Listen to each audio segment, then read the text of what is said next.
நான் மதுரை அரசு சட்டக் கல்லூரியில் உதவி பேராசிரியராக கடந்த 8 ஆண்டுகளுக்கு மேலாக பணியாற்றி வருகிறேன். நான் எம்.ஏ. அரசியல் அறிவியல், எம்.ஏ. ஆங்கில இலக்கியம் மற்றும் முதுநிலை சட்ட படிப்பு படித்துள்ளேன். இன்று உங்களுக்காக காந்தியடிகளின் சத்தியாகிரகம் என்ற தலைப்பின் கீழ் உங்களுக்கு உரையாற்ற வந்துள்ளேன். சத்தியாகிரகம் அப்படிங்கிற வார்த்தை எங்கிருந்து வந்தது? சத்தியாகிரகம் அப்படிங்கிற வார்த்தை முதல்ல எங்கிருந்து வந்தது? காந்தியடிகளுக்கு சத்தியாகிரகத்துக்கு என்ன சம்பந்தம்? இப்போ நம்ம சத்தியாகிரகம்ங்கிற வார்த்தையை கேள்விப்பட்டாவே காந்தியடிகளுடைய பேர் தான் நமக்கு ஞாபகத்துக்கு வரும். மகாத்மா காந்தியடிகள் என்று சொல்லக்கூடிய அவர் மகாத்மா என்று அழைக்கப்பட காரணம் ரவீந்திரநாத் தாகூர் அவர்கள் தான் முதல்ல காந்தியடிகளை மகாத்மா என்று அடைமொழியோடு அழைத்தார். உண்மையிலேயே அவர் மிகப்பெரிய மகா ஆத்மா. காந்தியடிகள் இன்னைக்கு 100 நோட்டில் 500 நோட்டில் நம்ம காந்தியடிகளுடைய பேரை பார்க்குறோம்னா, அவருடைய புகைப்படத்தை பார்க்குறோம்னா, அவருடைய பணி என்ன, நம் நாட்டுக்கு அவர் ஆற்றிய தொண்டு என்ன அப்படின்னு நம்மளால் அறிய முடிகிறது.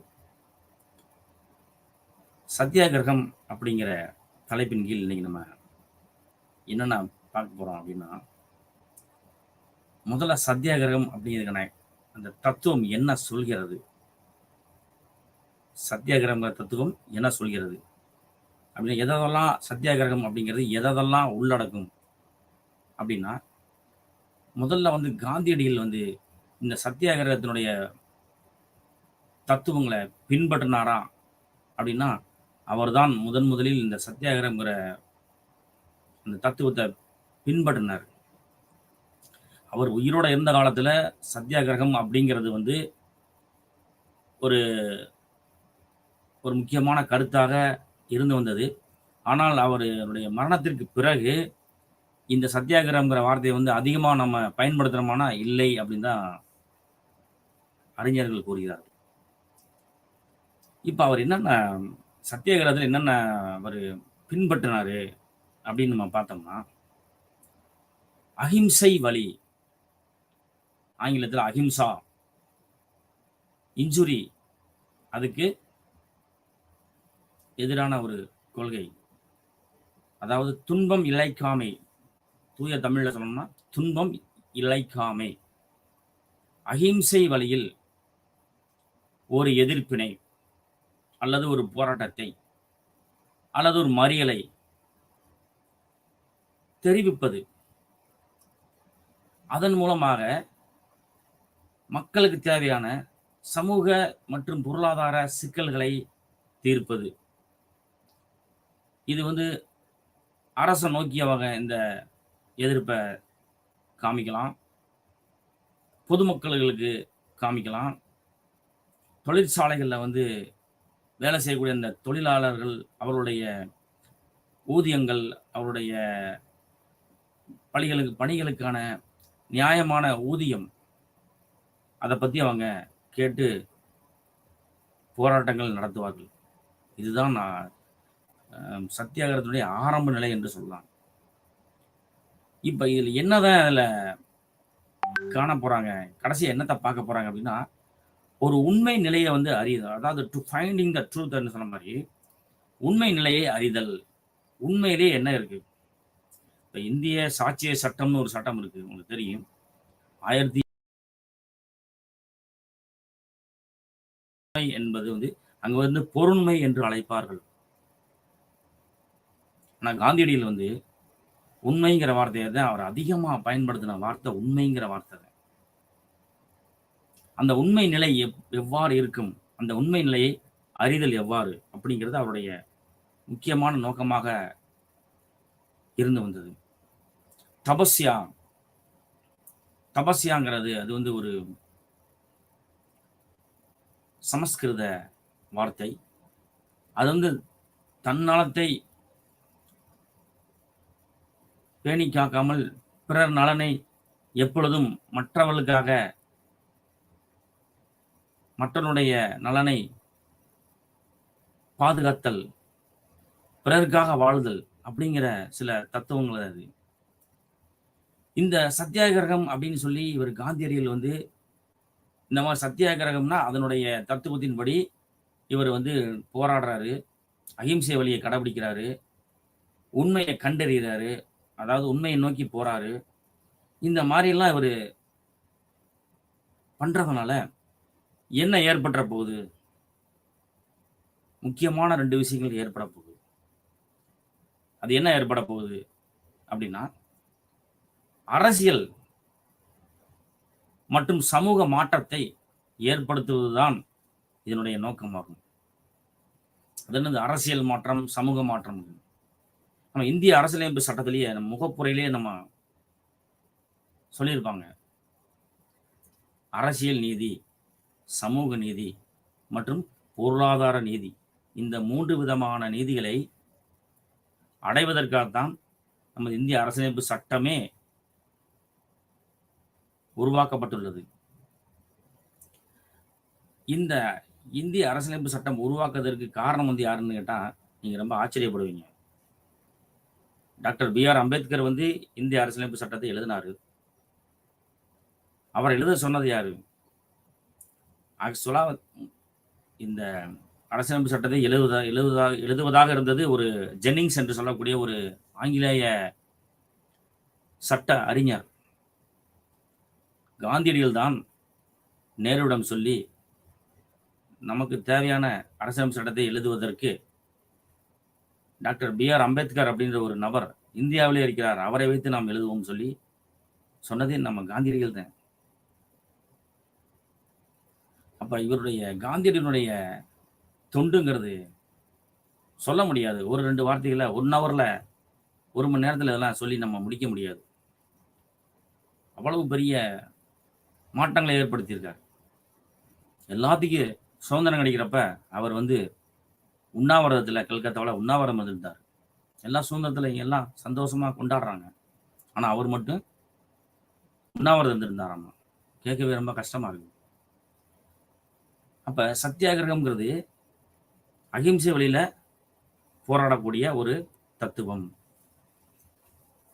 அவர் வந்து எழுதிய சுயசரிதைன்னு ஒன்று இருக்கு. அது வந்து சத்திய சோதனை என்று மிகவும் பிரபலமாக கூறுவார்கள். சத்திய சோதனை, சத்தியத்துக்கு வந்த சோதனையா? அப்ப சத்திய சோதனைங்கிற நூல்ல மகாத்மா காந்தியடிகள் என்னென்ன கூறியிருக்கின்றார், தன் வாழ்நாளில் நடந்த அந்த அனுபவங்களை அது மொத்தமாக அதில் கூறி. இன்னைக்கெல்லாம் நம்ம வந்து சுயசரிதையை நம்ம எந்த இடத்துலையும் மறைச்சிட்டு நம்ம சொல்ல முடியுமா? ஆனால் அவர் வந்து எந்த இடத்துலையும் அவருக்கு நடந்த அவமானங்கள், அவர் வந்து உண்மையை கடைசி வரை உண்மையை வந்து பின்பற்றி விழுமியங்கள், அறநெறிகள், பிரம்மச்சரியம், ஒரு எதிலும் பற்றில்லாத ஒரு நிலை ஏற்படுதல், அசைவத்தை சாப்பிடாதிருத்தல். கடைசி வரைக்கும் அவர் அசைவமே சாப்பிடல. ஒரே ஒரு டைம் தெரியாமல் வந்து ஒரு ஆட்டுக்கறி சாப்பிட்டு அன்னைக்கு நைட்டு கனவுல அந்த ஆடெல்லாம் கத்துற மாதிரி அவருக்கு சத்தம் கேட்டுதான் கனவுல. அதுலேருந்து இந்த மாதிரி ஆட்டுக்கறி சாப்பிட மாட்டேன், ஊன் உண்ண மாட்டேன், மது அருந்த மாட்டேன், பொய் சொல்ல மாட்டேங்கிற கொள்கையை வந்து மிகவும் இருக்குப்படியாக பிடித்து கொண்டு தன் வாழ்நாள் முழுவதும் அதை கடைபிடித்தார். அதை யாராலும் இன்னைக்கு செய்ய முடியாது. எவ்வளவு பெரிய ஆளா இருந்தாலும் சரி, அவர் செய்த அந்த சாதனையை யாரும் இன்று நிகழ்த்த முடியாது என்று சொன்னால் அது மிகையல்ல. அப்ப அவர் வந்து வாழ்நாள் முழுவதும் உண்மையை மட்டும் தேடுங்கள், சத்தியத்தின் துணையாக நில்லுங்கள் அப்படிங்கிறத கடைபிடித்துக் கொண்டே இருந்தார். அது மட்டுமல்ல, அறநெறிகள், விழுமியங்கள் என்று சொல்லக்கூடிய வேல்யூஸ், அதுகளையும் பின்பற்றி இறுதி வரை ஒரு முன்னுதாரணமாக திகழ்ந்தார் என்றால் அதையும் யாரும் மறுக்க முடியாது. பிரம்மச்சரியம் அப்படிங்கிறத அவர் முன்மொழிகிறாரு. பிரம்மச்சரியம்ங்கிறது நம்ம நினைக்கிற மாதிரி பிரம்மச்சரியம்ல அது வேற லெவல்ல அவர் அந்த உண்மையை தேடிட்டு இருக்கிறதுனால இறுதி வரை அவர்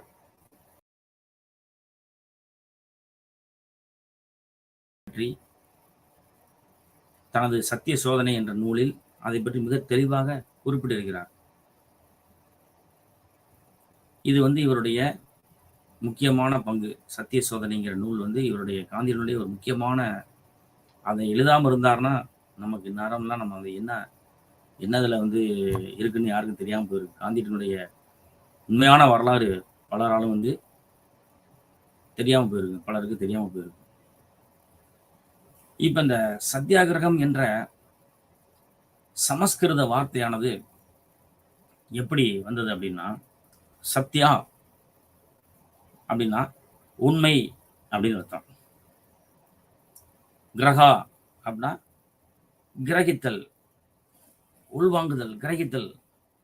சத்தியமான உண்மை, உண்மையை மட்டும் கிரகித்தல். அது எவ்வாறு? உண்மையை பற்றி மட்டும்தான் சிந்திக்க வேண்டும், உண்மையாக வாழ்ந்து காட்ட வேண்டும், பிறருக்கு உண்மையாக இருக்க வேண்டும், நண்பருக்கு உண்மையாக இருக்க வேண்டும், குடும்பத்தில் இருக்க அனைவரும் உண்மையாக இருக்க வேண்டும். உண்மையாக இருந்து பாருங்களேன், எவ்வளோ கஷ்டம்னு. அவர் காந்தியடியில் அதை இறுதி வரைக்கும் பின்பற்றினார். நம்மளால நினைச்சு பார்க்கவே முடியல. ஆனா உண்மை, இந்த கடவுள் கடவுள் அப்படின்னு நம்ம சொல்லிட்டு இருக்கோம் இல்லையே, இந்த கடவுள் உண்மை அப்படின்னு சொல்றதை விட அந்த உண்மைதான் கடவுள் அப்படின்னு தான் அவரு காந்தியடியில் நம்புறாரு. ஒருத்தர் கேட்டார் காந்தியடியில, கடவுள் உண்மையா இருக்கா, எங்க இருக்கு அப்படின்னு கேட்டதுக்கு அவர் என்ன சொல்றாருன்னா, கடவுள் உண்மை என்பது என்று சொல்வதை விட உண்மையே கடவுள், உண்மைதான் கடவுள். The truth is nothing but God. The God is nothing but truth. அப்ப அவர் கடவுள் என்ற அந்த பதத்தை விட உண்மை என்ற பதத்தையே அதிகமாக விரும்புகிறார், நம்புகிறார், போற்றுகிறார். இப்ப இந்த சத்தியாகிரகத்துல 3 விதமான பிரிவுகளை அவர் முன்மொழிகிறார் காந்தியடிகள். ஒன்று தனிநபர் சத்தியாகிரகம், இன்னொன்று சமூகம் சார்ந்த சத்தியாகிரகம், இன்னொன்று அரசியல் சார்ந்த சத்தியாகிரகம்.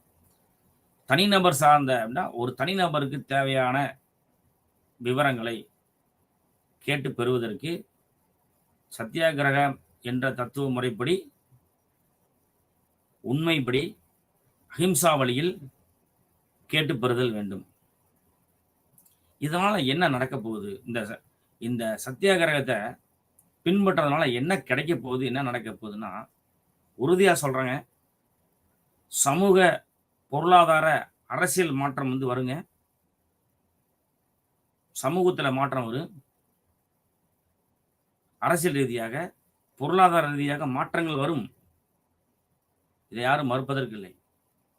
அதற்காகத்தான் அவர் அன்றே பாடுபட்டார். சத்தியாகிரகம்ங்கிற வார்த்தை ஏற்கனவே இருந்த போதிலும் காந்தியடிகள் என்பவர் மூலமாகத்தான் சத்தியாகிரகம்ங்கிற வார்த்தைக்கு முழு அர்த்தம் நமக்கு கிடைச்சிருக்கு. இதுல இது பிராக்டிகலா சாத்தியமா, நடைமுறைப்படி எப்படி அப்படின்னு பார்த்தா, ஒரு 5 விதமான போராட்டங்களை அவர் காந்தியடிகள் பண்ணியிருக்கார்.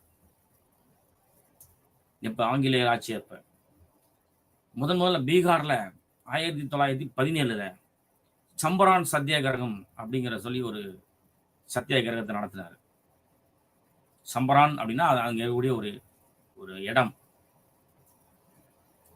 அதற்கு அடுத்தாப்புல அகமதாபாத் மில் அப்படின்னு ஒரு மில்லுல மறியல் நடத்தியிருக்கார். அங்க மில்லில் வேலை பார்க்கக்கூடிய தொழிலாளர்களுடைய நலனுக்காக, அவருடைய வாழ்வாதார பிரச்சனைகளுக்காக, ஊதியம் சம்பந்தமான பிரச்சனைகளுக்காக, அந்த வேலை பார்க்குறப்ப என்ன பண்ணுவாங்க, தொழிற்சாலையில் வேலை பார்க்குறப்ப முன்னறிவிப்பு இல்லாமல் திடீர்னு அவங்க என்ன பண்ணுவாங்க, வேலைக்கு நாளையிலேருந்து வர வேணாம், உங்களுக்கு சம்பளத்தை ஊதியத்தை கூட்டி கொடுக்க முடியாது. இந்த மாதிரி தொழிற்சாலைகள்ல, மில்லுகள் ஏகப்பட்ட பிரச்சனைகள் இன்னைக்கு இருக்கு. அந்த மாதிரி பிரச்சனைகளுக்கெல்லாம் வந்து என்ன பண்றாரு, இவர் அகிம்சை வழியில் எவ்வாறு போராடுவது, அகிம்சை வழியில் போராடி எவ்வாறு நமக்கு தேவையான நியாயங்களையும், தீர்வுகளையும், நிவாரணங்களையும் பெறுவது என்பது போன்ற பல விவரங்களை மகாத்மா அவர்கள் வந்து சத்தியாகிரகா என்ற தத்துவத்தின்படி செய்து நிகழ்த்தி காட்டினார். அதுதான் அந்த அகமதாபாத் மில் மறியல். அதுக்கு அடுத்து குஜராத் மாநிலத்துல 1918ல கேதா அப்படிங்கிற ஒரு மாவட்டத்துல இந்த மாதிரி ஒரு சத்தியாகிரக போராட்டத்தை ஆரம்பித்தார். அது எதற்காக அந்த போராட்டத்தை ஆரம்பித்தார் என்று கேட்டால், அந்த அந்த நேரத்தில் ஒரே பசி, பட்டினி, பஞ்சம், சாப்பாடுக்கு வழி இல்லை, காலரா வந்துருச்சு, பிளேக் நோய் வந்துருச்சு. இப்போ கொரோனா நோய் வந்த மாதிரி காலரா பிளேக்னு சொல்லி அது பழைய இது. பிளேக் நோய் அப்படிங்கிறது ஒரு எலி மூலமா பரவக்கூடிய ஒரு நோய். காலராங்கிறது ஒரு விப்ரியோ காலரே அப்படின்னு சொல்லக்கூடிய ஒரு பாக்டீரியாவனால வரக்கூடிய ஒரு வயிற்றுப்போக்கு மாதிரி ஒரு ஒரு உடல் உபாதை. இந்த நேரத்தில் வந்து அரசிடம் காந்தியடிகள் வந்து இவ்வாறு ஒரு போராட்டத்தை நிகழ்த்தினார். அறப்போராட்டம். இது அவர் அவர் பண்ற போராட்டத்துக்கு பேர் அறப்போராட்டம் என்று கூறுவார்கள். அறவழியில் நின்று போராடுவது. இப்ப போராட்டம் பண்றாங்கல்ல, அந்த மாதிரி கிடையாது. இப்ப வந்து ஏதாவது மறியல் பண்றது, சாலை மறியல், மாவட்ட ஆட்சியர் முன்னாடி போய் தீ குளிப்பது மாதிரி பண்ணுவது, இந்த மாதிரி எல்லாம் வந்து அப்ப வந்து அவரு அந்த மாதிரி போராட்டங்களை காந்தியடிகள் முன்னெடுக்கல. உண்ணாவிரதம் இருப்பாரு, நடந்தே போவாரு, ரொம்ப தூரம் நடந்து போவாரு. உதாரணத்துக்கு உப்பு சத்தியாகிரகம் அப்படின்னு சொல்லி சொன்னாரு. எப்ப சொன்னாரு? 12/3/1930 அதை வந்து தண்டி யாத்திரை அப்படின்னு சொல்லி மிகவும் பிரபலமாக கூறுவார்கள். சபர்மதி ஆசிரமத்திலிருந்து தண்டிங்கிற வரைக்கும், அந்த இடத்து வரைக்கும் 24 நாள் நடந்தே போனாரு. உப்பு சத்தியாகிரகம் அப்படின்னு சொல்லி அதுக்கு மிக பிரபலமான பேரு. அவ்வாறு இந்த 24 நாட்கள் நடந்து போகும்போது கூட வர்றவங்கலாம் திணறுவாங்களாமா. எதுக்கு? அவ்வளவு தூரம் நடந்து வர்றதுக்கு. இவர் வந்து காந்தியடிகள் மிக வேகமாக நடப்பார். தனக்கு வந்து அவரு எந்த விதமான அசைவ உணவுகள் சாப்பிட்றதில்ல. வேப்பம் இலை, வேம்பு இலையுடைய துவையல், சப்பாத்தி சாப்பிடுவாரு, வேம்பு இலை துவையல் சாப்பிடுவாரு. பெரிய அளவில் வந்து நான்வெஜ்லாம் எதுவுமே சாப்பிட மாட்டாரு. நான்வெஜ்ஜே சாப்பிட மாட்டாரு. அவர் வந்து அவ்வளவு வேகமா, எனர்ஜியோட, வேகமா பெரிய ஆற்றலோட அவர் நடந்து போவாரு. பின்னாடி வர்றவங்கலாம் திணறுவாங்களாம். அந்த அளவுக்கு வந்து ஒரு மன வலிமை மட்டும் அவர்கிட்ட கிடையாது, உடல் வலிமையும் இருக்கு. ஏன்னா அவர் வந்து உடலையும் ஆத்மாவையும் அவர் வளர்த்தார். திருமூலர் திருமந்திரம் இருக்கு, உடம்பை வளர்த்தார் உயிர் வளர்த்தார் அப்படின்னு சொல்லுவாங்க. இவர் வந்து காந்தியடிகள் வந்து உடம்பையும் எதற்கும் பயப்பட மாட்டார். மன வலிமை உள்ளவர், எதற்கும் பயப்பட மாட்டார். சவுத் ஆப்பிரிக்காவிலிருந்து புகை வண்டியில வந்துட்டு இருக்கிறப்ப நிறவெறி, கருப்பாக இருக்காருன்னு பிரச்சனை வந்துச்சு. காந்தியடிகளை தாக்கினார்கள். அவர் அதுக்கு ஒண்ணுமே பண்ணலையே. காந்தியடிகள் என்ன படிச்சிருக்காரு தெரியுமா உங்களுக்கு? அவர் ஒரு சட்டம் படித்த சட்ட வல்லுநர்.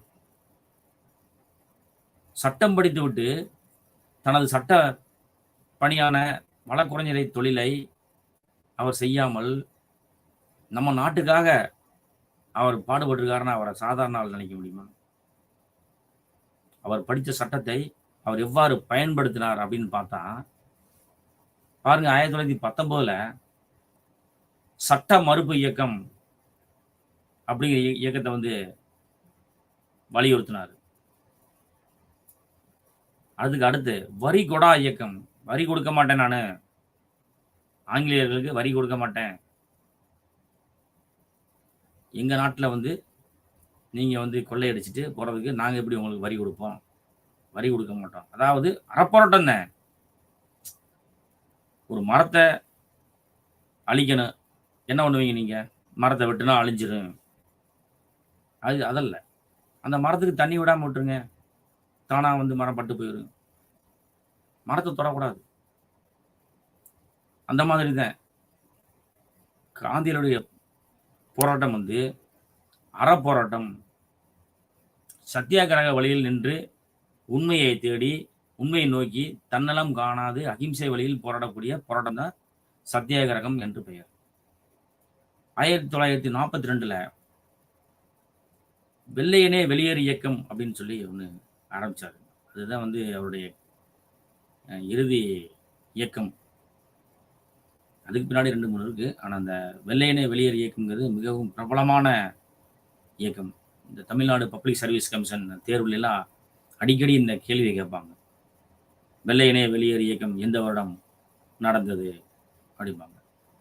அதுல மிகப்பெரிய ஒரு தத்துவத்தை அவர் கூறினார். என்னன்னா, டூ ஆர் டை, செய் அல்லது செத்து மடி என்ற மிக பிரபலமான ஒரு தத்துவத்தை இந்த உலகத்திற்கே கொடுத்திருக்கிறார். அப்ப எதையாவது செய்யுங்க, இல்லைன்னா இந்த உலகத்தில் இருக்காதீங்க. எதையாவது செய்யுங்கன்னா அவர் சொல்ற அர்த்தம் வந்து அறவழியில் போராடி நியாயங்களை பெறுங்கள், சமூக பொருளாதார அரசியல் நீதியை நிலைநாட்டுங்கள் அப்படின்னு சொல்றது. இதனால வந்து உண்மையை கண்டறிதல். அவர் என்ன பண்றாரு, கடவுளை நான் நேருக்கு நேரில் நான் சந்திக்கணும் அப்படின்னு சொல்லி ஒரு பதில் சொல்லியிருக்காரு. ஒருத்தர் கேள்வி கேட்டிருக்காரு, கடவுளை பத்தி என்ன நினைக்கிறீங்க? கடவுளை நான் நேருக்கு நேராக சந்திக்கணும். அப்புறம் பின்னிட்டு அவர் வந்து விதண்டாவாதமான சில பேச்சுக்களை தவிர்த்து வந்தார் என்று நூல்களில் கூறப்பட்டிருக்குது. அப்ப மகாத்மா காந்தியினுடைய இந்த சத்தியாகிரகம் என்ற தத்துவமானது எதை நோக்கி பயணிக்கிறது என்று கூறினால், நிச்சயமாக அது ஒரு அரசியல் சமூக மாற்றத்தை ஏற்படுத்தும் என்று 100% காந்தியடிகள் நம்பினார். ஆகவே இந்த அரசியல் மற்றும் சமுதாய மாற்றத்திற்கு இந்த சத்தியாகிரகம் என்ற தத்துவத்தை கையில் எடுத்தார். அதற்கு அடுத்த மாதிரி அடுத்த ஒரு தலைப்பு என்னன்னா, ட்ரஸ்டிஷிப், அதாவது அறக்கட்டளை என்று கூறுவார்கள், பொறுப்பாண்மை என்றும் கூறுவார்கள். நிறைய அர்த்தங்கள் உண்டு. பேச்சு வழக்குல தர்மகர்த்தா, கொள்கை, இது சில அந்த ஒரு எழுத்து தவறாக உள்ளது, அதை கவனித்துக் கொள்ளுங்கள். தர்மகர்த்தா, கொள்கை.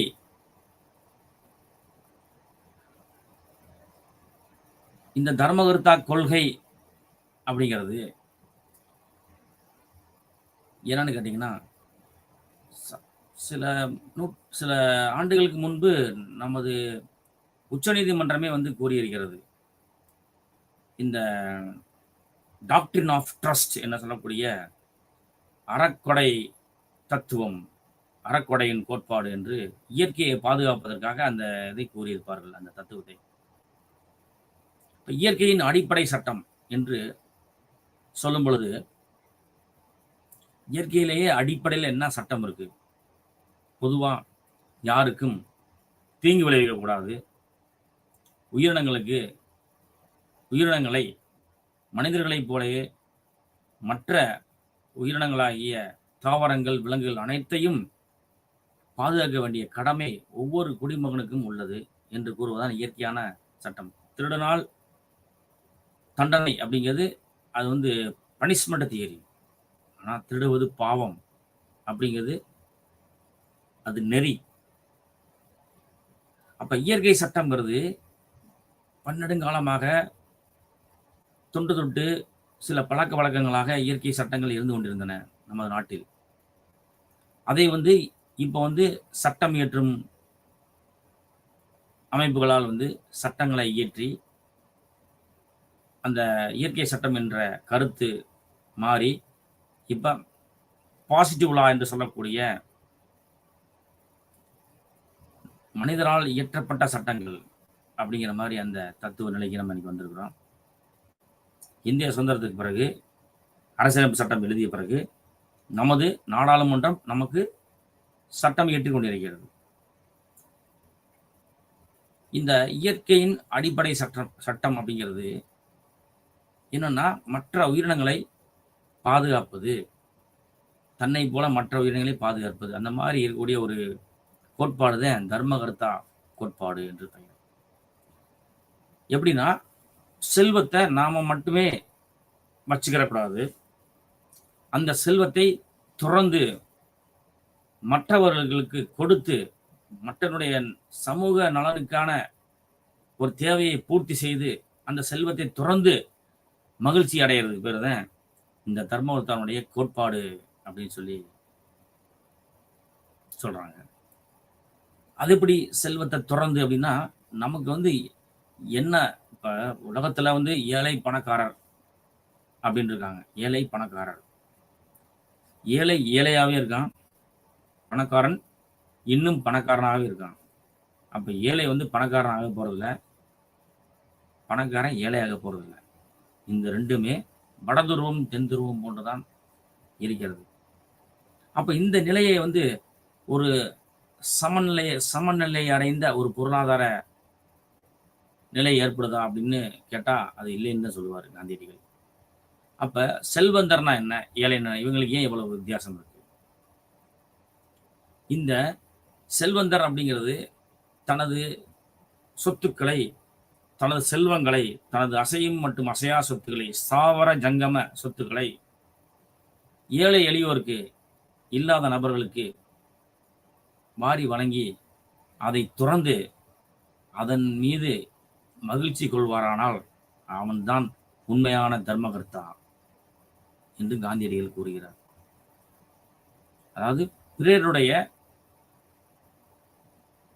மகிழ்ச்சியை நம்ம ஏற்படுத்துறது. அதாவது ஏழையின் சிரிப்பில் இறைவனை காணலாம் அப்படின்னு சொல்லி சொல்றாங்க இல்லையா, அந்த மாதிரி அவனை சிரிக்க வைக்கணும், ஏழையை சிரிக்க வைக்கணும். செல்வத்துள் செல்வம் செவிச்செல்வம், அச்செல்வம் செல்வத்துள் எல்லாம் தலை அப்படின்னு வள்ளுவர் சொல்லியிருக்காரு இல்லையா. அதாவது செவிச்செல்வத்தை பத்தி சொல்றாரு. அதாவது காது கேட்குது, நல்லா கேட்குது அப்படிங்கிறதே ஒரு பெரிய செல்வம். அதை விட பெரிய மீறின செல்வம் எதுவுமே இல்லை. நல்லா காது கேட்டாதான். இன்னொரு குரல்ல சொல்லியிருப்பாரு, குழலினிது யாழினிது என்பர் தம் மக்கள் மழலை சொல் கேளாதவர். அதாவது ஒரு குழந்தையுடைய அந்த குரல் இனிமையாக இருக்கிறது அப்படின்னு சொல்லுவார். அதாவது யாழ் என்று சொல்லக்கூடிய ஒரு இசை கருவி, அதனுடைய இசை, குழலினிது புல்லாங்குழல் இருக்கு இல்லையா, அதனுடைய இசை, அந்த ரெண்டுமே இனிமையாக இருக்கிறது என்று கூறுவார்களா? எது வரைக்கும்? மழலை சொல் கேளாதவர். அந்த குழந்தையினுடைய அந்த பேச்சு எவ்வளவு அழகா இருக்கு. குழந்தையுடைய பேச்சு நீங்க கேட்டிருக்கீங்களா? சின்ன சின்ன குழந்தை, ஒரு 1.5 வயசு 2 வயசுல. அதைத்தான் வந்து வள்ளுவர் சொல்லியிருக்காரு. அந்த அளவுக்கு இனிமையாக இருக்கணும். அதே ஒரு பெரிய செல்வம், அந்த மாதிரி இருக்கு, பெரிய செல்வம் தானே. அப்ப செவிச்செல்வத்தை பத்தி சொல்றாரு. இந்த குரலை எல்லாம் கேட்கணும்னா நமக்கு செவி இருந்தாதான் இந்த குழந்தையுடைய குரலெல்லாம் இனிமையான குரலை நம்ம கேட்க முடியும்.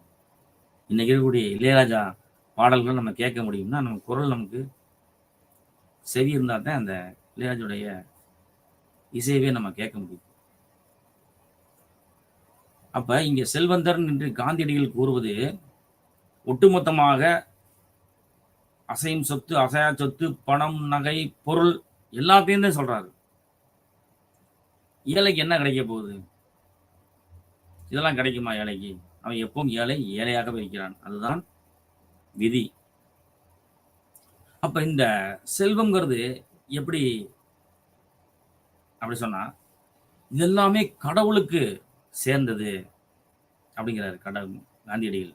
செல்வங்கிறது எங்க இருக்கு? எல்லாமே கடவுளுடையது. அவர்ட்ட இருந்து தான் உங்களுக்கு வந்திருக்கு.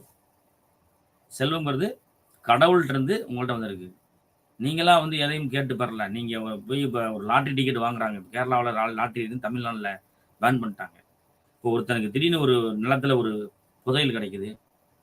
அல்லது திடீர்னு ஏதாவது ஒரு ரொம்ப நாளா வர வேண்டிய பணம் வராம இருந்திருக்குது. திடீர்னு வருதுன்னா, அது வந்து அவனுக்கு வந்து நேரடியா வருது அப்படின்னு மாரி அவனுக்கு தெரியும்.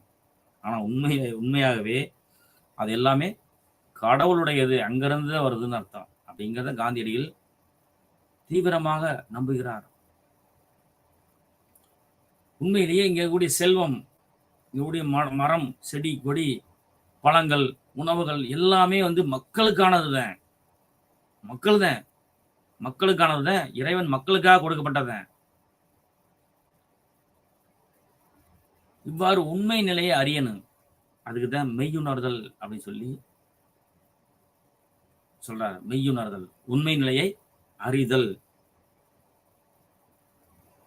உண்மையை முதல்ல செல்ஃப் ரியலைசேஷன். தன்னிலை அறியணும். முதல்ல நம்ம யாரு? நம்மளுடைய நிலை என்ன? நம்முடைய சமூக, பொருளாதார, அரசியல் நிலை என்ன? தன்னிலை அறிந்தாலே மற்ற எல்லா விஷயத்தையும் நம்ம ஈஸியாக, மிக எளிதாக அடைந்து விடலாம். இந்த சில விஷயங்களை சொன்ன சில விஷயங்களை பின்பற்றினால் நீங்கள் அனைவருமே தானாகவே தர்மகர்த்தாவாக மாறுவீர்கள். தன்னலம் காணாது பிற நலத்தை, மக்களுக்கான நலத்தை, பொருளாதார சமூக மாற்றத்தை ஏற்படுத்த வல்ல இந்த சத்தியாகிரகம் என்ற கோட்பாட்டை பின்பற்றுதல். அது வந்து எப்படி பின்பற்றணும்? அஹிம்சா வழியில பின்பற்றணும். பொய் சொல்லக்கூடாது. உண்மையை மட்டுமே சொல்லணும். தன்னிலை அறியணும். மக்களுடைய நலனை பார்க்கணும். நம்மகிட்ட இருக்கிற செல்வத்தெல்லாம் மக்களுக்காக கொடுக்கணும். ஏன்னா நம்மகிட்ட இருக்கிற செல்வம்லாம் அது வந்து உங்களுக்கானது அல்ல. அனைத்து செல்வங்களுமே அது பொதுமக்களுக்கானது. எல்லாமே கடவுள்கிட்ட இருந்து வந்தது. நீங்களாம் ஒன்றும் புதுசா அது நீங்க உருவாக்கல.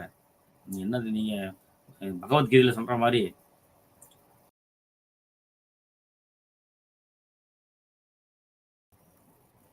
தண்டி வரைக்கும் போனது, பரிகொடா இயக்கம் ஏற்படுத்தினது, சட்ட மறுப்பு இயக்கம் ஏற்படுத்தினது, பர்தோலி சத்தியாகிரகம், இந்த மாதிரி ஏகப்பட்ட அறவழி போராட்டங்களை நடத்தி இன்று நாட்டுக்கே அவர் மகாத்மா என்ற பெயர் வாங்கி இன்று வரைக்கும் நம்முடைய மனதில் நீங்க இடம் பெற்றிருக்காருன்னா அவர் வந்து சத்தியாகிரகம்ங்கிற ஒரு வார்த்தையை எவ்வளவு நம்பினார் அப்படிங்கிறது நமக்கு தெரியுது. கிராம பஞ்சாயத்து அப்படிங்கிற ஒரு கருத்துரையை அவர் முன்மொழிந்தார். கிராம பஞ்சாயத்து 3 டயர் சிஸ்டம் அப்படின்னு சொல்லி நிர்வாகத்தில் பொது நிர்வாகம்ங்கிற தலைப்பில் சொல்லியிருப்பாங்க. கிராம பஞ்சாயத்துங்கிறது கிராம பாணியில் அந்த அரசாங்க நிர்வாக அமைப்புகள் இருக்க வேண்டும். கிராம மக்கள், ஏழை எளிய மக்கள் அனைவரும் எளிதாக அணுகும்படி அளவுக்கு அது கிராம பஞ்சாயத்து அந்த அமைப்புகளை ஏற்படுத்த வேண்டும் என்று சொன்னார். பணக்காரர்களுக்கு என்னென்ன சிக்கல் வருது அப்படின்னு சொல்லி ஒருத்தர் வந்து காந்தியில கேட்டாராம். பணக்காரர்களுக்கு என்னென்ன சிக்கல் வருது? பணக்காரனாவே சிக்கல் தான். அந்த பணக்காரன் தான் சம்பாதித்த பணத்தை பாதுகாத்தே ஆக வேண்டும். இல்லைன்னா வீட்டில் வந்து கொள்ளைக்காரன் வந்து கொள்ளையடிச்சு போயிடுவான். அப்போ அதே அவனுக்கு ஒரு பயமா இருக்கும். நான் கேட்குறேன், ஒரு சாதாரணமான ஒரு ப்ரூடண்ட் மேன், ஒரு சாதாரண அறிவு படைத்த ஒரு மனிதன் லட்சக்கணக்கில் சம்பாதிக்க முடியுமா? 1200 கோடி ஒரு வருடத்துக்கு என்று வந்து சுந்தர் பிச்சைக்கு வருமானம் அப்படிங்கிறாங்க. அதே இந்தியாவில் இருந்து அவரால் சம்பாதிக்க முடியுமா? அப்ப ஒருவன் பணக்காரன் ஆகிறான் அப்படின்னா அதில் எவ்வளவு சிக்கல் இருக்கு? ஒரு 10 லட்சம் 5 லட்சம் ரூபாய்க்கு மேலே போனாவே வருமான வரி. அப்ப பணக்காரர்களுக்கு உண்மையிலேயே சிக்கல்கள் அதிகம். ஒரு ஆடிட்டரை பார்க்கணும், ஒரு வக்கீலை பார்க்கணும், ஒரு பேங்க்ல மேனேஜரை பார்க்கணும். 24 மணி நேரம் தூங்க முடியாது. பணக்காரனா இருந்தா. நீங்க வேணா பாருங்க யார வேணாலும். ஒரு மரத்துக்கு கீழ படுத்து ஒரு வேப்ப மரத்துக்கு கீழ படுத்து தூங்குறான் பார்த்தீங்களா, அவன போய் பாருங்க. அவன் பெரிய பணக்காரனா இருக்க மாட்டான். ரொம்ப ஏழையா இருப்பான். நிம்மதியா தூங்குவான். காந்தியடிகள்ட்ட கேட்டப்ப, பணக்காரர்கள் எவ்வாறு இருக்க வேண்டும்? எவ்வாறு இருக்கிறார்கள் என்று கேட்டதுக்கு, அவர்கள் வந்து 5%, 10% அல்லது 15% வேணா ப்ராப்பர்ட்டி சொத்துக்களை அவர்கள் வைத்திருக்கலாம். ஆனால், அவர்கள் 85% வைத்திருக்கக் கூடாது. ஒரு மனிதனுக்கு சராசரியான தேவை என்ன? உண்ண உணவு, உடுக்க உடை, இருக்க இருப்பிடம்.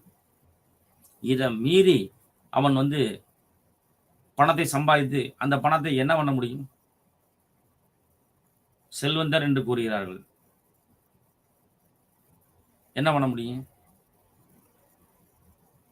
அப்ப பணக்காரர்களுக்கு இருக்கக்கூடிய சிக்கல்கள் என்ன என்பதை வந்து ஹரிஜன் அப்படிங்கிற நூல்ல வந்து காந்தியடிகள் சொன்னதாக, அதற்கு விளக்கம் சொன்னதாக அந்த ஹரிஜன்கிற நூல்ல வந்து குறிப்புகள் இருக்கிறது.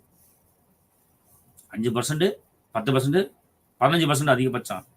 ஆனா 85% ஒரு நபர்ட்ட இருக்கக்கூடாது. 1973ல கேசவானந்த பாரதி அப்படிங்கிற ஒரு மிகப்பெரிய வழக்கு. கேரள மாநிலத்தில் கேசவானந்த பாரதி என்ற ஒரு நபர் பல்லாயிரக்கணக்கான ஏக்கர் நிலங்களை அவர் தன் கைவசம் வைத்திருந்தார் என்று சொல்லி அவர் வந்து நீதிமன்றத்தில் உச்சநீதிமன்றம் வரைக்கும் போய் அந்த வழக்கு என்ன ஆயிருது, அந்த இந்திய அரசியலமைப்பு சட்டத்தில் வந்து ரைட் டு ப்ராப்பர்ட்டி என்ன சொல்லக்கூடிய சொத்துரிமை என்ற சொத்துரிமைங்கிறது வந்து அடிப்படை உரிமையாக இருந்ததை வந்து என்ன பண்ணிட்டாங்க, அதை நீக்கி அது ஒரு சாதாரண சட்ட உரிமையாக மாற்றி விட்டார்கள். இன்று வந்து சொத்துரிமைங்கிறது ஒரு சாதாரண சட்ட உரிமையை தவிர அடிப்படை உரிமை அல்ல. அப்ப பணக்காரர்கள் வந்து தான் சேர்த்து வைத்திருக்கும் சொத்து செல்வம் இவ்வளவு இருக்குது, எனக்கு நிறைய இருக்கு அப்படின்னு சொல்லி அவங்க வந்து என்ன பண்ண முடியாது. இது அடிப்படை உரிமை என்று கோரி அதை யாராவது மீறினா அடிப்படை உரிமை மீறலுக்காக உச்ச நீதிமன்றத்திற்கோ அல்ல உயர் நீதிமன்றத்திற்கோ கதவுகளை தட்ட முடியாது. ஏனென்றால் அது சட்ட உரிமையாக மாறிவிட்டது 1976ல. அப்ப இந்த தர்மகர்த்தா அப்படிங்கிற சொல்லக்கூடிய அந்த பதமானது இந்து சமய அறநிலைய சட்டம் 1959ல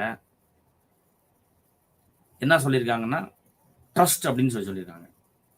அந்த ட்ரஸ்ட் அப்படிங்கிறது, ட்ரஸ்ட்னா நம்புன்னு ஒரு அர்த்தம். இங்க ட்ரஸ்ட்னா ட்ரஸ்டினா அறங்காவலர் அர்த்தம். அறங்காவலர், தர்மகர்த்தா, பொறுப்புரிமையர், இந்த 3 வார்த்தையில எதை வேணாலும் நம்ம பயன்படுத்தலாம்.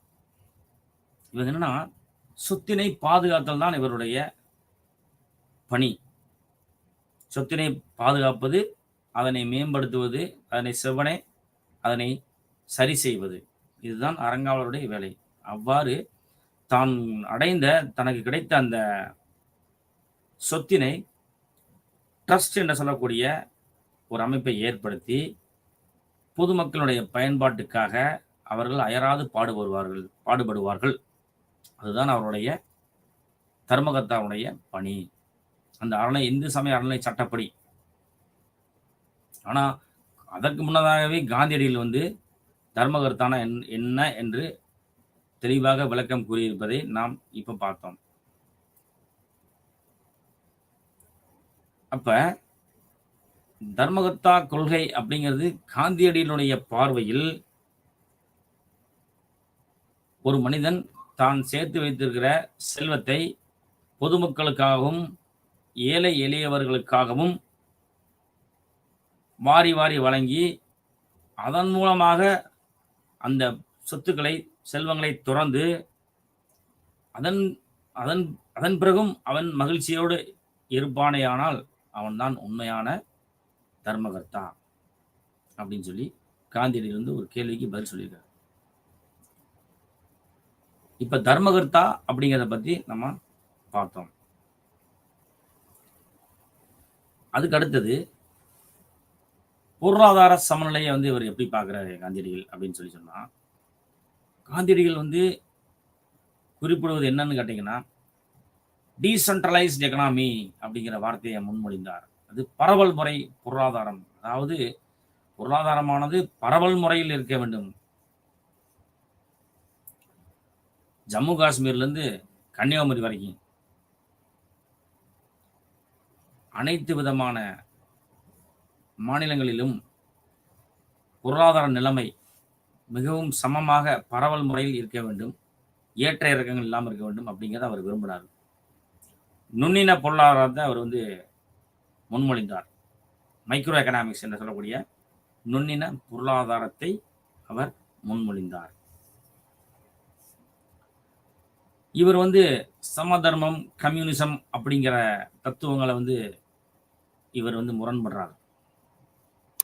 சமதர்மம், கம்யூனிசம்ங்கிற கோட்பாடுகள் ரஷ்ய நாட்டினுடைய கோட்பாடுகளாக இருந்து வந்தது. ஈவன் நம்ம இந்திய அரசியலமைப்பு சட்டத்தில் கூட முகவரியில் சமதர்ம அப்படிங்கிற வார்த்தையை பயன்படுத்தியிருப்பாங்க. சமதர்ம நாடு. ஆக்சுவலாக இது ஒரு ரஷ்ய நாட்டினுடைய ஒரு தத்துவம் சமதர்மங்கிறது. கம்யூனிசம் வளர்ந்ததுங்க அங்கே.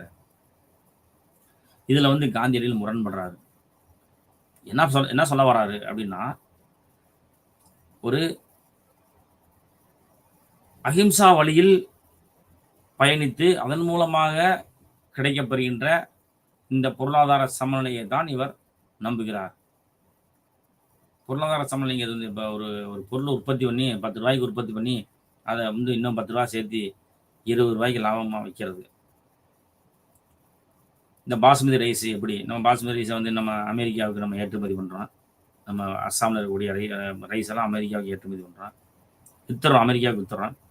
அமெரிக்காக்காரர் என்ன பண்ணுறான், அதை ப்ராசஸிங் பண்ணி பாஸ்மதி ரைஸ் அப்படின்னு சொல்லி நமக்கே அந்த 30 ரூபா மதிப்புள்ள அந்த அந்த அரிசியை என்ன பண்ணுறான், நம்மகிட்டே 500 ரூபான்னு சொல்லி நமக்கு பாஸ்மதி ரைஸ்ன்னு அந்த பேரில் வித்துறாங்க. இது பொருளாதார சமநிலைக்கு முரணா இருக்கா இல்லையா? அதாவது ஒரு யானைக்கு தேவையானது என்ன, ஒரு எறும்புக்கு தேவையானது என்ன? இன்னைக்கு யானைக்கு தேவையானதவே எறும்பு கொடுக்க முடியுமா, அல்லது எறும்புக்கு தேவையானதை யானை கொடுக்க முடியுமா? அப்ப இரண்டையும் பார்க்கணுமா இல்லையா? ஒரு யானைக்கு என்ன தேவையோ அந்த அளவுக்கு யானை கொடுக்கணும், ஒரு எறும்புக்கு என்ன தேவையோ அந்த அளவுக்கு எறும்புக்கு கொடுக்கணும். யானைக்கு தேவையானதை எறும்புக்கோ அல்லது எறும்புக்கு தேவையானது யானைக்கோ கொடுத்தோம்னா அது ஒரு சமநிலை இல்லாத ஒரு பொருளாதார நிலை ஏற்பட்டுவிடும். அதனால அது எல்லாத்தையும், அதாவது அரசன் முதல் ஆண்டி வரை, அரசனுக்கு என்னவோ அதுதான் ஒரு சாமானியம் மனிதனுக்கு. உதாரணமா இப்ப விவசாயி இருக்கான். விவசாயி என்ன பண்றான், உணவு, பால் உற்பத்தி பண்றான், காய் கனிகள் உற்பத்தி பண்றான். ஆனா அவன் வீட்டில் போய் பாருங்க, அவன் குழந்தைகளுக்கு பால் இருக்காது, அவன் வீட்டில் அரிசி இருக்காது, காய்கறிகள் அவனுக்கு இருக்காது. அப்ப உண்மையான தர்மகர்த்தான யாருங்க? விவசாயி தான். அதனாலதான் இந்த காந்தியடிகள் ஈக்லிட்டேரியன் சொசைட்டியை கிரியேட் பண்ணணும்னு சொல்லி விரும்புறாரு. இந்தியாவே ஒரு விவசாய நாடு தான். இந்தியா ஒரு விவசாய நாடு. பிரதான தொழில் இங்க விவசாயம் தான், மாடு வளர்த்தல் தான். அப்ப ஒரு விவசாயி மூலமாக உருவாக்கக்கூடிய உணவுகள், பால் உற்பத்தி, காய்கனிகள் இதெல்லாம் என்ன பண்றது, பிறருக்காக அவன் கொடுத்து, தன்னலம் காணாது பிறருக்காக கொடுத்து இன்று உலகத்தில் இருக்கக்கூடிய அனைவருக்கும் 3 நேரம் உணவு கொடுக்குறாங்க. அப்ப ஒரு பொருளாதார சமநிலை என்பது காந்தியடிகளுடைய கோட்பாட்டின்படி பரவல் முறையில் இருக்க வேண்டும். சமதர்மம், கம்யூனிசம் அந்த தத்துவத்துக்கு அப்பாற்பட்டு அகிம்சையால வரக்கூடிய ஒரு பொருளாதார சமநிலையா இருக்கணும் அப்படிங்கிறது காந்தியடிகள் விரும்புறார். இன்னொன்று, இந்த தர்மகர்த்தா கொள்கை அப்படிங்கிறது இது ஒரு சட்ட புனைவு அப்படின்னு சொல்றாங்க. இது ஒரு சட்ட புனைவு கிடையாது. இது ஒரு யதார்த்தமான ஒரு விஷயம். ஒரு உழைப்பாளி இருக்கான்னா அவனுடைய சக்தி அவனுக்கு தெரியும், நம்மளால எவ்வளவு முடியும் அப்படின்னு. அப்ப ஒரு முதலாளிக்கும் ஒரு தொழிலாளிக்கும் இடையில் எப்ப பார்த்தாலும் ஒரு ஒரு முரண்பாடு இருந்துட்டே இருக்கு. என்ன முரண்பாடு இருக்கு? இந்த மாதிரி எங்களுக்கு தேவையான வசதிகள் செய்து கொடுக்கல, உழைப்புக்கு ஏற்ற ஊதியம் கொடுக்கல, எங்களுக்கு பணிகள் நிரந்தரமாக பணி தரல. இந்த மாதிரி உழைப்பாளர்கள் தொழிலாளர் எதிர்நோக்கி கேள்விகள் கேட்டுக்கொண்டே தான் இருக்காங்க. அப்ப அந்த மாதிரி கேட்குறப்ப அறப்போராட்டங்களை வந்து அவர்கள் வந்து பண்ண வேண்டிய நிலைமை இருக்கு. காந்தியனுடைய கோட்பாடை பின்பற்றி அறப்போராட்டங்களை பண்ணா அவர்கள் ஜெயிப்பார்கள், கண்டிப்பாக ஜெயிப்பார்கள். அதை விட்டுட்டு போய் கல் எடுத்து எறியறது, சாலை மறியல் பண்றது, இந்த மாதிரி போராட்டங்கள் வந்து இது வந்து வெற்றியை கொண்டு தராது. இன்னைக்கு வரைக்கும் காந்தியடிகளுடைய பேரை நம்ம உச்சரிச்சுட்டு இருக்கோம்னா அது காரணம் அவருடைய அறப்போராட்டங்கள் மட்டுமே. அற வழியில் நின்று கடைசி வரைக்கும் போராடினார். அதுதான் அகிம்சை வழி நிற்றல். ஆட்டுப்பால் குடிச்சாரு, கோதுமை மாவுல சப்பாத்தி சாப்பிடுவாரு, வேப்பிலை துவையில சாப்பிடுவாரு. அதான் அவருடைய உணவு. அதனால அவருடைய இந்த அகிம்சை வழியில் நடந்த இந்த போராட்டமானது இந்தியாவில் மிகப்பெரிய ஒரு தாக்கத்தை ஏற்படுத்தி இருக்கின்றால் அது மிகையல்ல. அது மட்டுமல்ல, நமது இந்திய அரசியலமைப்புல காந்தியனுடைய கோட்பாடு ஒரு 5 ஷரத்துக்கள்ல டாக்டர் பி.ஆர். அம்பேத்கர் அவர்களால் எழுதப்பட்டுள்ளது. அது என்ன அப்படின்னு பார்த்தா, ஷரத்து 40 என்ன சொல்றாங்க, கிராம பஞ்சாயத்தினுடைய அமைப்பு என்ன அப்படிங்கிறத பத்தி சொல்றாரு. கிராம பஞ்சாயத்து, ஏற்கனவே கிராம பஞ்சாயத்துன்னு என்னன்னு உங்களுக்கு விளக்கம் சொல்லியிருக்கேன். கிராம பஞ்சாயத்து, அதாவது ஏழை எளிய மக்கள், கிராம மக்கள் அனைவரும் எளிதாக அணுகக்கூடிய அந்த ஒரு அமைப்பை ஏற்படுத்தி மக்கள் நலனுக்காக அந்த அமைப்பை ஏற்படுத்தினா அது சரியா இருக்கும் அப்படின்னு சொல்லி அவர் சொன்ன கோட்பாடை டாக்டர் பி.ஆர். அம்பேத்கர் அவர்கள் வந்து ஷரத்து 40 வந்து குறிப்பிட்டிருக்காரு. அது மட்டும் இல்ல, ஷரத்து 43ல குடிசை தொழிலை எவ்வாறு மேம்படுத்துவது அப்படிங்கிறத வந்து ப்ரப்போஸ் பண்றாரு. குடிசை தொழில், இப்போ குடிசை தொழில்னா இப்போ ஊறுகாய் தயாரிக்கிறான் குடிசை தொழில்னு, ஆடை நெய்கிறான். முதல்ல இந்த காந்தியடிகளில் காமிச்சாவே அந்த ஒரு சக்கரம், இந்த ராட்டை வச்சு அவர் சுத்திட்டே இருப்பார். அது மூலமா ஆடை நெய்தல், குடிசை தொழில வந்து அவர் முன்மொழிகிறாரு. அந்த குடிசை தொழில் தான் ஒரு நாட்டினுடைய அடிப்படை பொருளாதார கட்டமைப்பு. அதற்கு அடுத்தவாறு ஷரத்து 46ல பட்டியல் இனத்தவர்கள் மற்றும் பழங்குடியினர்கள் இவர்களுடைய கல்வி மற்றும் பொருளாதார நலனை எவ்வாறு மேம்படுத்துவது, எவ்வாறு பாதுகாப்பது அப்படிங்கிறத பத்தி அரசியலமைப்பு சட்டத்தில் 46வது சட்டத்துல எழுதப்பட்டுள்ளது. அது பாருங்க, டாக்டர் பி.ஆர். அம்பேத்கருக்கு காந்தியடிகளுக்கு எவ்வளவு ஒரு ஒற்றுமை. எஸ்சிஎஸ்டியாக தான் இருப்பாங்க பெரும்பாலும் ஏழைகள், எல்லா கிளாஸ்லையும் உண்டு. அவர்களது கல்வி மற்றும் பொருளாதார நலனை பாதுகாப்பதற்காக ஒரு குறிப்பிட்ட ஒரு 46வது உறுப்புல அரசியல் சட்டத்தில் சொல்லப்பட்டிருக்குது. அதாவது அரசுக்கு வழிகாட்டும் அல்லது அரசுக்கு நெறியிருத்தும் கோட்பாடுகள் அதன் கீழே வருது. இதெல்லாம் வந்து கைட்லைன்ஸ், அரசுக்கு நெறியிருத்தக்கூடிய கோட்பாடுகள்.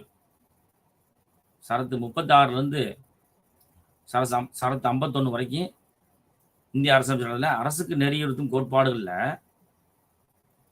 இந்த கல்வி மற்றும் பொருளாதார நலனை காப்பது, எஸ்சி கல்வி மற்றும் பொருளாதார நலனை காப்பது அதை வந்து சொல்லியிருக்காங்க. அது மட்டுமா, இன்று மிகவும் பிரச்சனையாக, மிகவும் பேசும் பொருளாக இருக்கக்கூடிய ஷரத்து 47, அதாவது ப்ரொஹிபிஷன் அப்படிங்கிறாங்க, மது விலக்கு.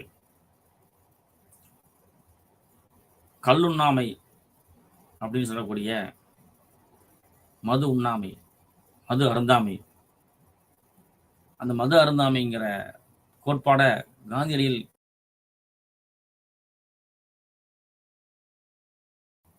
வைத்திருந்தார். அந்த தத்துவமானது 47வது சட்டத்துல மது விலக்கு என்ற இந்திய அரசியலமைப்பு சட்டத்திலே வந்து பொன்னான எழுத்துக்களால் பொறிக்கப்பட்டுள்ளது. மதுவை விலக்குவோம் அப்படின்னு சொல்லி டாக்டர் பி.ஆர். அம்பேத்கர் அரசுக்கு வழிகாட்டுதல் என்ற தலைப்பின் கீழ் குறிப்பிட்டுள்ளார். இது வந்து ஒரு இந்திய அரசியலமைப்பில் காந்திய சிந்தனையில் இது முக்கியமான கருத்து. அதற்கு அடுத்தபடியாக 48வது உறுப்பு அல்லது சரத்து, 48வது சரத்துல அனிமல் ஹஸ்பண்ட்ரினா ஆடு, மாடு, கோழி, நாய், பூனை, அது மட்டும் எதுவும் டொமஸ்டிக் அனிமல்ஸுங்க. அனிமல் ஹஸ்பண்ட்ரியில் எதெல்லாம் வரும் அப்படின்னா பசுமாடு, கன்றுக்குட்டி, இந்த சுமை சுமக்கக்கூடிய விலங்குகள், குதிரை, இந்த மாதிரி பசுமாடுகள், கன்றுக்குட்டிகள், பாரம் சுமக்கும் விலங்குகள், இதை வந்து கொல்வதை தடுக்கும் வகையில் திட்டங்களையும் சட்டங்களையும் மேம்படுத்த வேண்டும், நடைமுறைப்படுத்த வேண்டும் என்று சரத்து 48 வந்து கூறியிருக்கார் டாக்டர் பி.ஆர். அம்பேத்கர். இதெல்லாம் வந்து எதுக்காக இப்போ நம்ம சொல்றோம்னா, காந்தியடிகளுடைய கோட்பாடுகள் அரசியலமைப்பு சட்டத்தில் எங்க இருக்கு அப்படிங்கிற கேள்விக்கு தான் அது பதில். காந்தியடிகள் என்ன நினைத்தார், அவருடைய கோட்பாடுகள்லாம் இந்த 40, 43, 46, 40 சட்டத்தில் நம்ம வந்து அப்படி நேரில் பார்க்குறோம். அப்போ இதெல்லாம் எதுக்காக, இந்த 48வது சட்டத்துடைய அல்டிமேட் எய்ம் என்ன, அதனுடைய நோக்கம் என்னன்னா கால்நடை பராமரிப்பு மற்றும் பயிர் தொழில். கால்நடை பராமரிப்புங்கிறது இப்போ நம்ம சொன்னோம் இல்லையா, பசுமாடு, கன்றுக்குட்டி, பாரம் சுமக்கும் அந்த விலங்குகளை வந்து பராமரிக்கிறது, பாதுகாக்கிறது, அதுக்கு வந்து அதை கொல்லாம தடுக்கிறது, இதெல்லாம் வந்து கால்நடை பராமரிப்பு. இந்த கால்நடை பராமரிப்பு செஞ்சாதான் பயிர் தொழிலை மேம்படுத்த முடியும். கால்நடை பராமரிப்பு செஞ்சாதான் பயிர் தொழிலை நம்ம மேம்படுத்த முடியும். அப்போ பயிர் தொழிலுங்கிறது இந்தியாவுடைய ஒரு முக்கியமான ஒரு தொழில், விவசாயம். அப்போ இப்போ உணவு பெருக்கம் வந்தால் இன்னைக்கு நாட்டில் மக்கள் தொகை பெருக்கம் அதிகமாக இருக்குது. அதுக்கு தகுந்த மாதிரி உணவு பெருக்கம் தேவை, பொருளாதார சமநிலை தேவை. இப்போ நம்ம இதுவரைக்கும் பார்த்த விஷயங்கள்ல என்னென்ன பார்த்துருக்கோம் அப்படிங்கிற சுருக்கமாக நான் உங்களுக்கு சொல்கிறேன். சத்தியாகிரகம் அப்படின்னா, சத்யா என்றால் உண்மை, கிரகா என்றால் கிரகித்தல். இந்த சத்தியாகிரக வழியை பயன்படுத்தி தனிநபர், சமூகம் சார்ந்த மற்றும் அரசியல் சார்ந்த விஷயங்களை மேம்படுத்தி கொள்ளலாம். சத்திய சோதனை என்ற காந்தியடிகளுடைய தன் வாழ்க்கை வரலாறுல முக்கியமான இருக்கக்கூடிய பதங்கள் உண்மையை தேடுதல், சர்ச்சிங் ஃபார் ட்ரூத், வேல்யூஸ் என்று சொல்லக்கூடிய விழுமியங்கள், அறநெறிகள், பிரம்மச்சரியம், ஒரு எதுலையுமே ஒரு பற்றற்ற ஒரு நிலை, ஊன் உண்ணாமை, இதெல்லாம் வந்து சத்திய சோதனையில் ஒரு சொல்லப்பட்டிருக்கிற சில முக்கியமான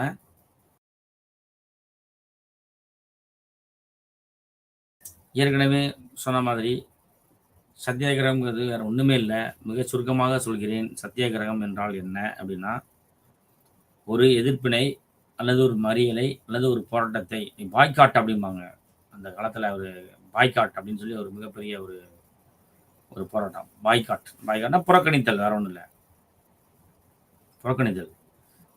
இந்தியாவுக்கு சுதந்திரம் வாங்குவதற்காக நான் வந்து இந்த போராட்டங்களை செய்வது குற்றம் என்று கூறினால், அந்த குற்றத்தை நான் கோடி முறை செய்வேன் என்று உரக்க கூறினார் காந்தியடிகள். இந்தியாவுக்கு சுதந்திரம் வாங்குறதுக்காக போராட்டம் பண்றாரு. அதை வந்து ஆங்கிலேயருடைய பார்வையில் வந்து அது குற்றம் என கருதினாருன்னா அதை பற்றி எனக்கு கவலை இல்லை, அந்த குற்றத்தை நான் கோடி முறை செய்வேன் என்று சொன்னார்.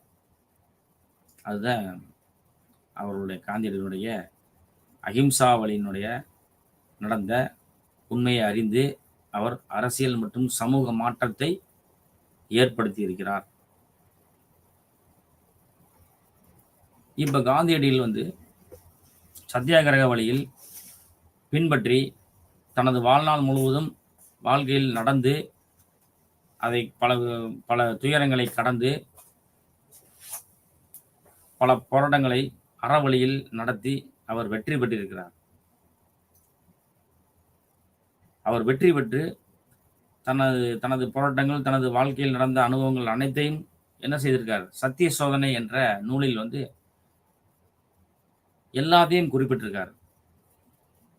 தனக்கு நடந்த அவமானங்கள், உண்மைனா என்ன? தன்னுடைய குடும்ப சூழ்நிலை, பொருளாதார சூழ்நிலை, பொருளாதார சமநிலையை எவ்வாறு மேம்படுத்துவது? பரவல் முறை பொருளாதாரத்தை எவ்வாறு நிலைநிறுத்துவது? பிரம்மச்சரியத்தை கடைபிடிப்பது, பற்றற்ற நிலை என்றால் என்ன? அதை எவ்வாறு அனுசரிப்பது? அசைவத்தை தவிர்த்தல். அவர் அசைவம் சாப்பிட்டு கனவுல வந்து ஆடெல்லாம் கத்துனதுனால, அந்த கனவுல வந்த அந்த ஆடுகள் எவ்வளவு கஷ்டப்பட்டு கத்துது அப்படிங்கிற இது அறிஞ்சு, அதுக்கு பின்னாடி அவர் அந்த அசைவ உணவுகளை சாப்பிட மாட்டேன் என்று உறுதி பூண்டார். அது ஒரு முக்கியமான தருணம் அவருக்கு. அதற்கு பிறகு மதுரை வந்து மதுரையில் வந்து காந்தி மியூசியம் என்று ஒன்று உள்ளது. அங்க வந்து அவரு வரும்பொழுது, அப்பொழுதுதான் அவரு தனது ஆடையை களைத்து அதுக்கு முன்னாடிலாம் கோட்டு, சூட்லாம் போட்டிருப்பாரு காந்தியடிகள். இங்க வந்து பார்த்து கிராம மக்கள்லாம் வந்து இருக்கிற நிலைமைய பார்த்துட்டு வர வழியில, அவர் தனது ஆடைய வந்து இனிமேல் நானு கிராம மக்கள் இவங்களே வந்து ஏழை எளியவர்கள் இப்படி இவங்களே இப்படி உடை அணிந்திருக்கிறார்களே, நம்மளும் என்ன நம்ம வந்து கோட் சூட் மாரி வெள்ளைக்காரன் மாரி ஆங்கிலேயன் மாரி நம்ம எதுக்கு போட்டுட்டு இருக்கணும் அப்படின்னு, அந்த தன்னிலை உணர்ந்து மக்களுடைய நலனை பேணி காத்து, மக்களுடைய நிலைமையை அறிந்து, நம்ம மட்டும் இப்படி இருக்கிறோமே அப்படின்னு சொல்லி அவர் வந்து ஒரு மக்களோட மக்களாக மாறி, தனது உடையில் மாற்றத்தை ஏற்படுத்திக் கொண்டார். இதையும் வந்து ஆங்கிலேயர்கள் வந்து கேலி செய்தார்கள். "ஆஃப் நேக்கட் பக்கிரி" என்று கேலி செய்தார்கள். அதைப் பத்தி அவருக்கு கவலை இல்லை. ஆகவே காந்தியடிகள் அவர்கள் தனது வாழ்நாள் முழுவதும் நடந்த கடும் சோதனையை சத்திய சோதனை என்று தனது நூலில் வந்து சொல்லியிருக்கிறார். உண்மையிலே ஒரு வழக்கறிஞர் படித்த ஒரு நபர் நம்ம நாட்டுக்காக கஷ்டப்பட்டு பல அறப்போராட்டங்களை சத்தியாகிரகா என்று சொல்லக்கூடிய அந்த வழியில் தத்துவத்தின்படி வழி நடந்து இன்று அனைவருக்கும் அனைவருக்கும் இன்று வந்து அவர் ஒரு மகாத்மாவாக திகழ்கிறார். மகாத்மா என்று சொல்ல காரணம் வந்து ரவீந்திரநாத் தாகூர் அவர்கள் தான் காந்தியடிகளை மகாத்மா என்று முதலில் அழைக்க ஆரம்பித்தார். இன்று நாம் அது மாதிரி இன்று வரைக்கும் நாம் அதை அழைத்துக் கொண்டிருக்கிறோம். ஆகவே நமது இந்திய அரசியலமைப்பு சட்டம் எழுத காரணமாக இருந்த டாக்டர் பி.ஆர். அம்பேத்கர் அவர்கள் சட்டத்தை எழுதுவதற்கு காரணமே நேரு அவர்களுடைய வேண்டுகோளின்படி காந்தியடிகள் கூறினதனால் அவர் எழுதக்கூடிய சூழ்நிலை ஏற்பட்டது. இல்லை என்றால் வேற ஒரு ஆங்கிலேய நாட்டு ஜென்னிங்ஸ் என்ற ஒரு நபர் எழுதியிருப்பார். ஆகவேதான் சத்திய சோதனையில் சொல்ல மாதிரி காந்தியடிகளுடைய கோட்பாடுகள் மற்றும் கொள்கைகளை அரசியலமைப்பு சட்டத்தில் டாக்டர் பி.ஆர். அம்பேத்கர் எழுதியுள்ளார் என்று சொன்னால் அது மிகையல்ல. ஆகவே இன்று நடந்த வகுப்பில் நாம் சத்திய சோதனை மற்றும் தர்மகர்த்தா கொள்கை ஆகிய 2 கருத்துக்களை பற்றி மிகவும் சுருக்கமாக சில நூல்களினுடைய உதவி கொண்டு நான் உங்களுக்கு இன்று